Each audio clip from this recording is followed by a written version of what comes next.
Hello అండి.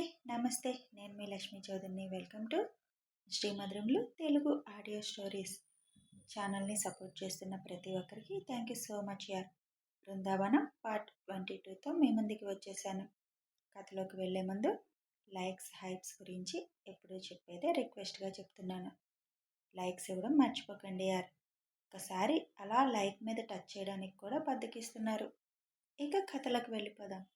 పిల్లలు అలా డల్గా వెళ్తుంటే ఎందుకు ఐషు, రేపు ఎలాగూ పంపించవు కదా, మరి చెప్పలేదు వాళ్ళకి అని అడుగుతారు విజయ.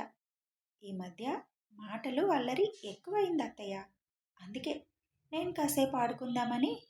సరిపోయావు, నువ్వు వాళ్ళతో సమానమయ్యావు అంటారు వాణి. మరి వాళ్ళు నన్ను అమ్మ అని కూడా చూడకుండా వాళ్ళ నాన్నతో కలిసి ఎలా ఆడుకుంటారనుకున్నారు? అందుకే దొరికిన ఛాన్స్ అస్సలు వదలను. మేము చెప్తాం కదా మధ్యాహ్నం అని అంటారు రుక్మిణి. చెబితే రేపు వాళ్ళు స్కూల్కి, నేను హాస్పిటల్కి వెళ్తాం. మీ కోడల్ని మీరే వెళ్ళి చూసుకోండి. ఏంటి బ్లాక్మెయిల్నా అని అడుగుతారు విజయ.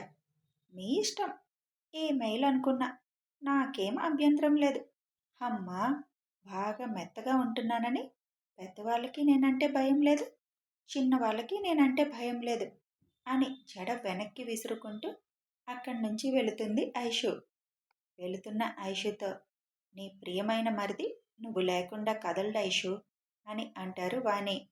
అందుకే నేను చెప్పినట్టు చేయండి. పిల్లలకి రేపు సెలవని చెప్పారో మా ముగ్గురు అటెండెన్స్ ఉండదు అని వెళ్ళిపోతుంది. శివ్, మీ ఆవిడికి ఈ మధ్య బాగా ఎక్కువైంది అంటారు విజయ. ఏం ఎక్కువైందమ్మా? ఒళ్ళేం పెరగలేదు కదా, అంతే వెయిట్ ఉంది అంటాడు శివ్. హిహి, జోకా అంటారు విజయ గారు. మరి లేకపోతే మీ అందరి నాటకాలు నాకు తెలియదా? మరి కలిసి ఉంటుంటే దిష్టి తగులుతుంది శివ్ మాకు, అందుకే అప్పుడప్పుడు గొడవ పడాలి అనుకుంటున్నాం అని అంటారు విజయ. మీరు ఏమైనా చేసుకోండి, మధ్యలో మమ్మల్ని ఇన్వాల్వ్ చేయకండి అని శివ్ అక్కడి నుంచి వెళ్ళిపోతాడు. ఏంటో అక్క, మనం కొట్టుకుంటున్నాము అన్నా ఎవ్వరూ నమ్మేలా లేరు అని అంటుంది వాణి. వీళ్ళ మాటలు వింటూ నవ్వుకొని మగవాళ్ళు అక్కడి నుంచి వెళ్ళిపోతారు. మధ్యాహ్నం 12 అయ్యేసరికి అమృత వాళ్ళు స్టేషన్లో ట్రైన్ దిగి క్యాబ్ మాట్లాడుకొని ఫ్రెండ్ చెప్పిన పీజీకి వెళ్ళి లగేజ్ అక్కడ పెట్టి హోటల్కి వెళ్ళి కడుపు నింపుకొని వాళ్ళ ఆఫీస్ దగ్గరలో ఉన్న పీజీలు వెతుక్కునే వేటలో పడ్డారు. ఒక 2 గంటలు తిరిగి మొత్తానికి ఒకటి నచ్చి అడ్వాన్స్ ఇచ్చి లగేజీ తీసుకొచ్చుకుంటామని వెళ్ళిపోతారు. అబ్బా, కాళ్ళు నొప్పి పడుతున్నాయి అమృత, పద ఏదైనా చల్లగా తాగడమో తినడమో చేద్దాం అని అంటుంది నేహ. సరే పద అని అమృత అంటుంది. ఇద్దరు ఐస్ క్రీమ్ పార్లర్లోకి వెళ్తారు. అమృత నేహ ఆర్డర్ ఇచ్చేసి కూర్చుంటారు. ఇంకేంటి అమృత, పీజీ కూడా దొరికింది, ఇంక రేపంతా ఖాళీనే, మనకి ఏం చేద్దాం, ఎక్కడికన్నా వెళదామా అని అడుగుతుంది నేహ.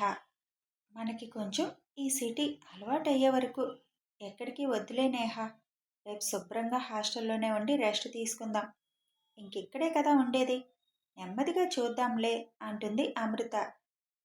సరే నీ ఇష్టం అని అంటుంది నేహ.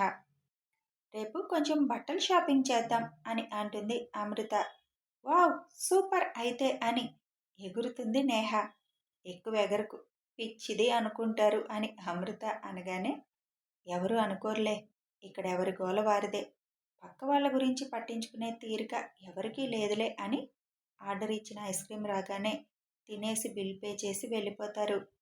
ఇద్దరు వాళ్ళ లగేజ్ తెచ్చుకొని వాళ్ళు తీసుకున్న పీజీలో చేరిపోతారు. అమృత వాళ్ళ నాన్నకు కాల్ చేసి పీజీ గురించి చెప్పి, తిన్నావా నాన్న అని అడుగుతుంది. నేను శుభ్రంగా తిన్నాను అని చెబుతారు రవి గారు. పిన్ని వండిందా అని అడుగుతుంది. అంతుందా ఆవిడ గారికి అని వెటకారంగా అంటారు రవి గారు. మరి వాళ్ళేం తిన్నారు నాన్న? ఏదో గడ్డి ఆర్డర్ చేసుకొని తిన్నారు, ఎన్నాళ్ళు ఆర్డర్ చేసుకొని తింటారో చూద్దాం, ఇంకా డబ్బులు ఇవ్వడం కూడా మానేశాను ఇవాళ నుంచి అని చెబుతారు రవి. ఇలా అయితే ఎలా నాన్న, ఒక పనమ్మాయిని, వంట కూడా వచ్చిన అమ్మాయిని పెట్టేయి నాన్న. మనలాంటి మిడిల్ క్లాస్ వాళ్ళకి వంటకు కూడా మనిషిని పెట్టుకున్నారు అంటే నవ్వుతారు బంగారం. కడుపు కాలితే గుర్రం వరిగడ్డి కూడా మేసిందంట. అలా 2 రోజులు కడుపు కాలితే వాళ్ళే దారిలోకొస్తారు. నువ్వివన్నీ ఆలోచించుకో అని చెబుతారు రవి. "హ్మ్. ఓకే నాన్న. జాగ్రత్త" అని చెబుతుంది అమృత. నేనే నీకు జాగ్రత్తలు చెప్పాల్సింది. నువ్వు నాకు చెబుతున్నావా అని నవ్వుతూ అంటారు రవి. హహ, సరే నాన్న, ఉంటాను, బాయ్ అని ఫోన్ కట్ చేస్తుంది. ఫోన్ కట్ చేసిన అమృత ఆలోచనలో పడుతుంది. ఇలా అయితే ఎలా? నాన్న రోజు హోటల్లో తినడం, వాళ్ళు ఆర్డర్ పెట్టుకోవడం, అసలు పిన్ని మారదా ఇంకా అని ఆలోచిస్తూనే ఉంటుంది. అక్క, అన్వికి శ్రీకి ఫోన్ చేసి రేపు ఉదయాన్నే రమ్మని చెప్పండి అని అంటుంది రుక్మిణి. ఏంటో, ఇంతమంది మనం వెళ్తే తను హడలిపోతుందేమో అని అంటారు రాజ్యం గారు. లేదత్తయ్య, తనకి ముందే ఒక అవగాహన ఉండాలి. తను అడుగు పెట్టబోయే ఇంటిలో ఎంతమంది ఉంటారు, వాళ్ళు ఎలా ఉంటారు అనేది తనకు కొంచెం అర్థమవ్వాలి అని అంటారు విజయ. "ఉమ్, అది నిజమే" అని అంటారు రాజ్యం గారు.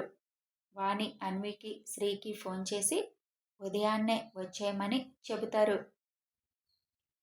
హన్సీ, ఇంకా పడుకోకుండా ఏంటి ఆటలు, పడుకో అని అంటుంది శ్రావణి. మా, రేపు అన్వేష్ మామకి పెళ్ళి కదా అని అడుగుతుంది హన్సీ. పెళ్ళి కాదు, పెళ్లి చూపులు. అదేలే, మరి మనం కూడా వెళదామా అని అడుగుతుంది హన్షిక. మనమెందుకు, మనం పెళ్ళికి వెళ్దాం. మా, అదేంటి మా, ఆయు ఆశి వెళ్తున్నారు కదా, వాళ్ళిద్దరూ ఓకే అంటేనే మామకి పెళ్ళంట కదా అని అడుగుతుంది హన్షిక. నీకెవరు చెప్పారు ఈ విషయం అని అడుగుతుంది శ్రావణి.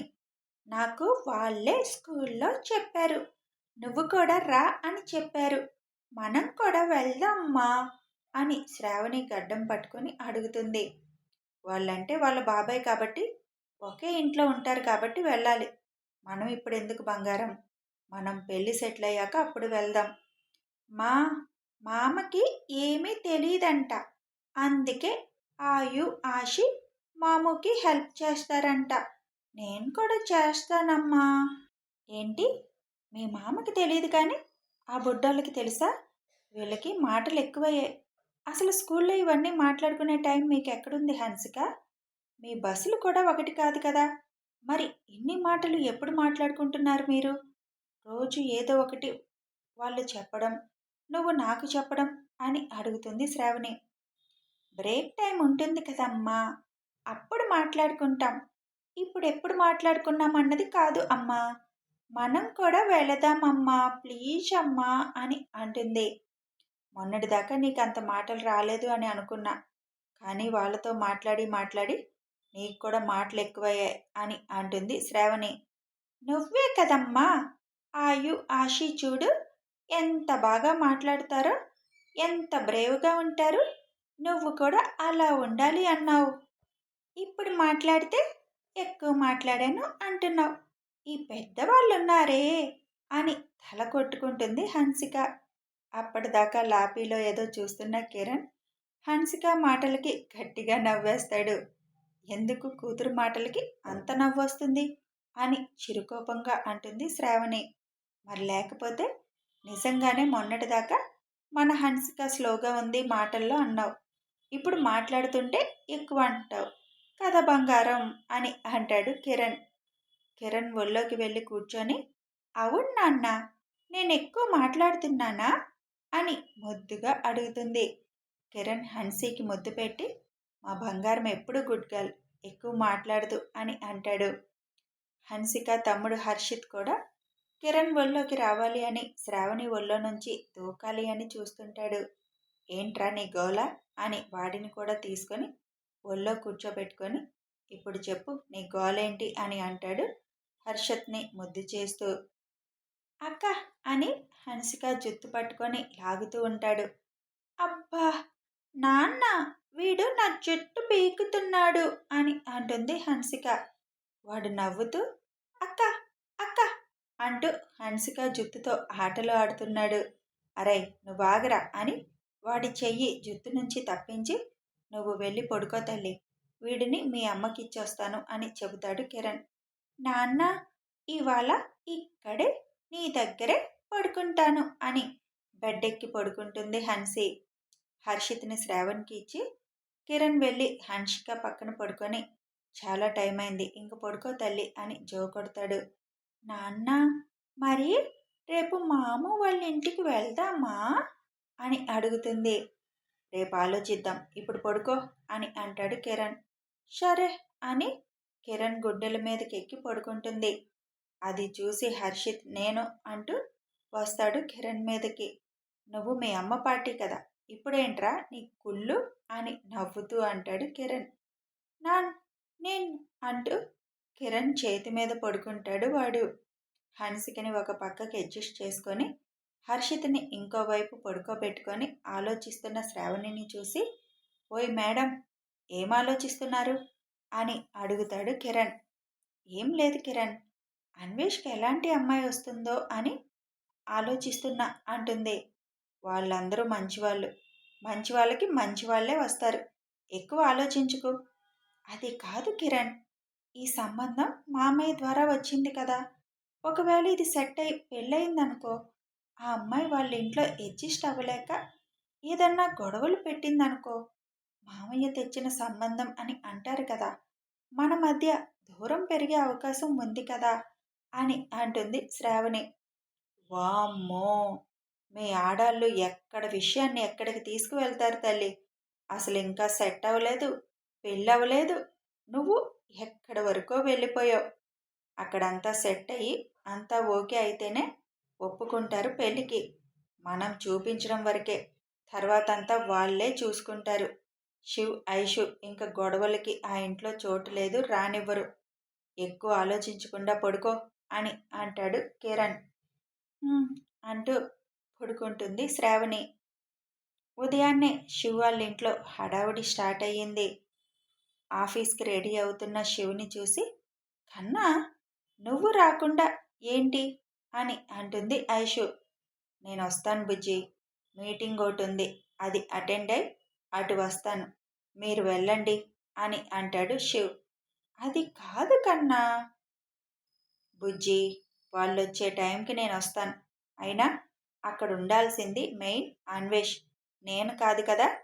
అవుననుకో, కానీ వాళ్ళు ఎలాంటి వాళ్ళు ఏంటి అన్నది మాత్రం నువ్వే కదా చూసుకోవాలి.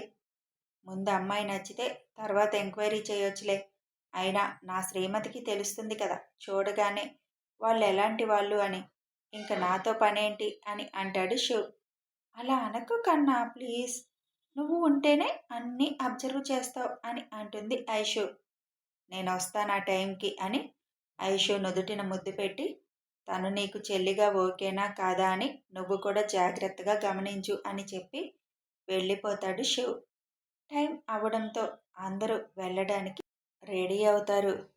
బాబాయ్ మేం రెడీ అంటూ ఆయు, ఆశి ఇద్దరు అన్వేష్ పక్కన చేరతారు.